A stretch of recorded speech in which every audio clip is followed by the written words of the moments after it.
Mr. Chairman, distinguished delegates, it is my privilege and distinct honor for the opportunity to share my views on democracy and global governance of international trade relations, a subject of wide global interest with strong views on either side in its endorsement as well as the discontent.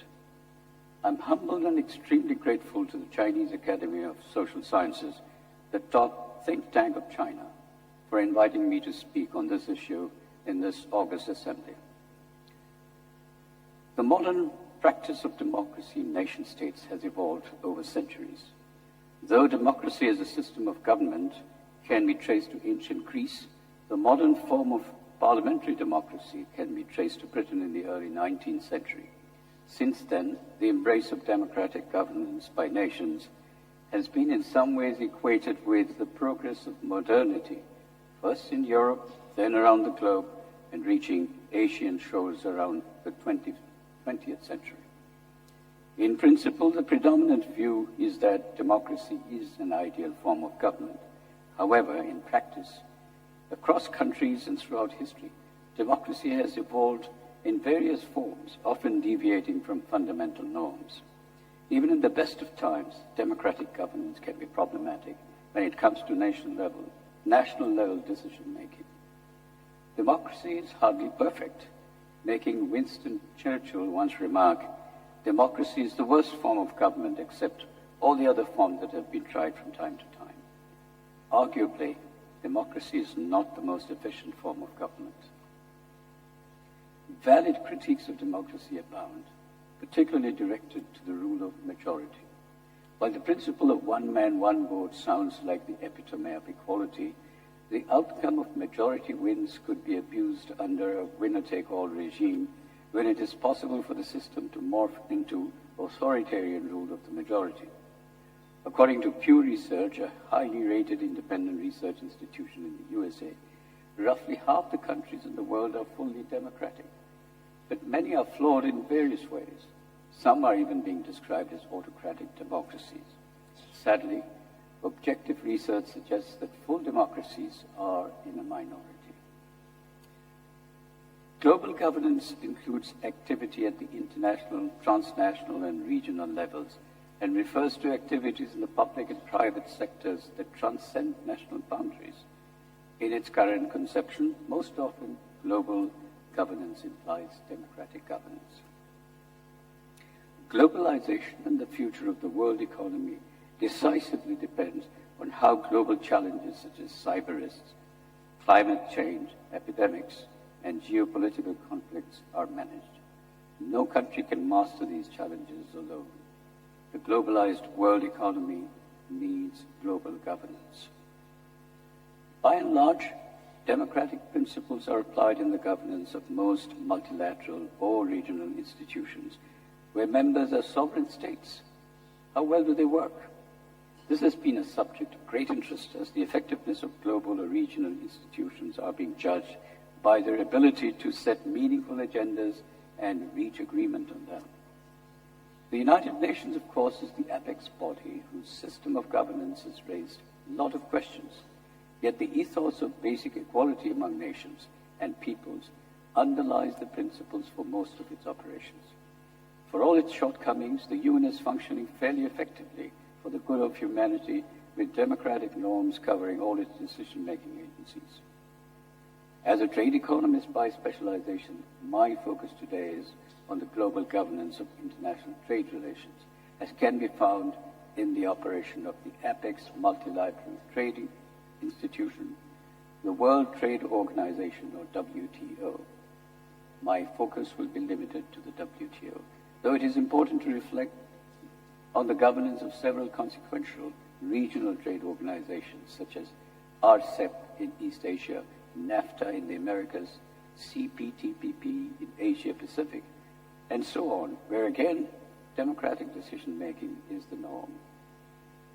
The WTO and its predecessor, GATT, emerged from the ashes of the Great Depression of the 1930s, where, in the absence of any rules-based global trade institution, nation after nation resorted to beggar thy neighbor tariffs, leading to the collapse of global trade and consequent deepening of the depression. it was global chaos.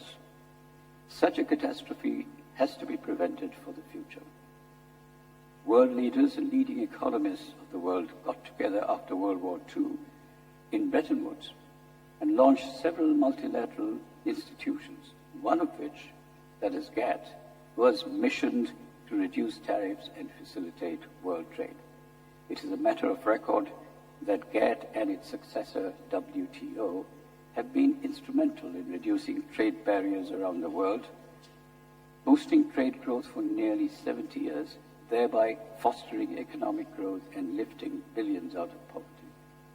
The WTO deals with the global rules of trade between nations.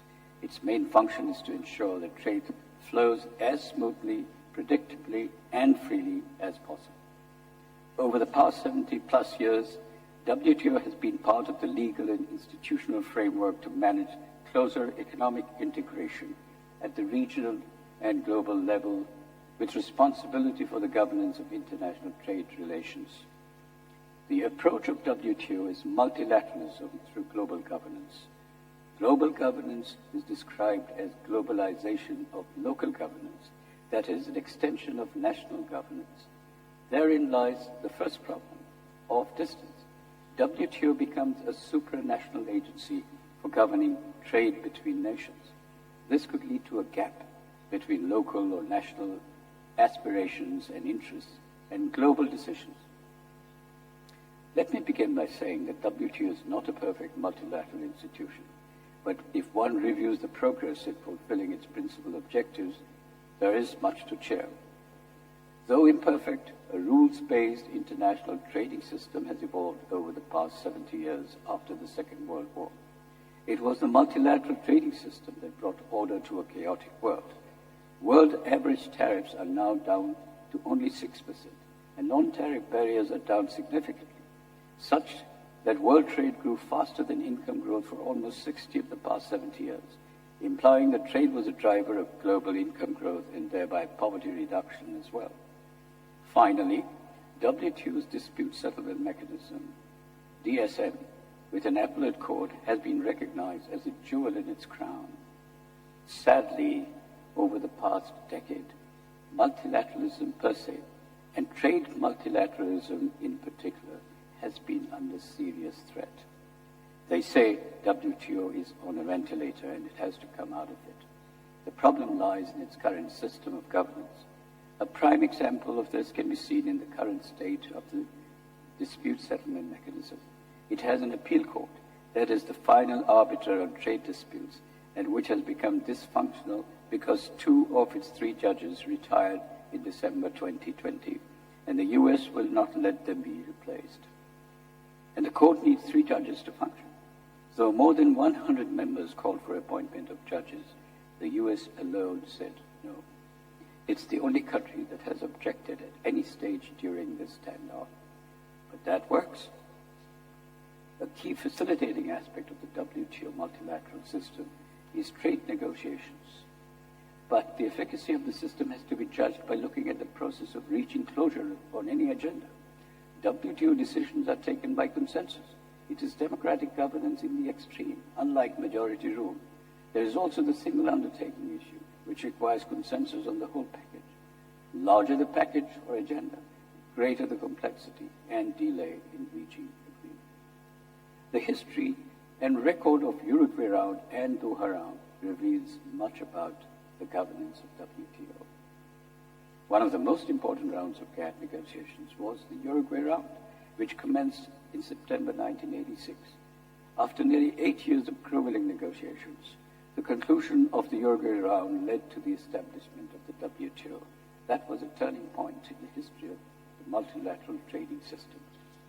Whereas the Uruguay Round began with 103 members, the number reached 128 by 1995, when more countries, including China, were eager to join the WTO. WTO creation was thus a success story of global governance, as it provided an institutional structure for carrying out rules-based international trade. The next round was the Doha Round. The history of the Doha Round gives an indication of what aided the WTO governance system. also known as the Doha Development Agenda. It was launched in 2001, but essentially collapsed in 2008, though the key issues were kept alive under life support, if you will, all through the next few WTO ministerial conferences. In each of the subsequent ministerial conferences, like Bali, Buenos Aires, Nairobi, reaching agreements and closures needed Herculean efforts to resolve differences among certain members, particularly ones with geopolitical and geoeconomic clout.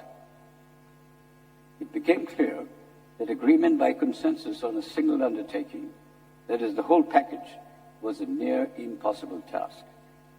Though all members, large or small, have equal voice, the small players are usually on the sidelines. Only the big guys with clout hold sway in decision-making. That's the experience of these negotiations. The Doha round never reached a closure to this day. No wonder calls for reforming the WTO has become louder. One critical item for reform would have to be its governance. In other words, what is being called for is a reform of global governance of international trade relations. Only the future can tell us if the global community is headed in the right direction this time, as they did in the post-war period. But international trade and economic interconnectedness and interdependencies of economies is a reality of the past, the present, and the future which no one can ignore. A suitable system of global governance of international trade has to evolve in the interest of promoting shared prosperity across the globe in the 21st century and beyond. Thank you.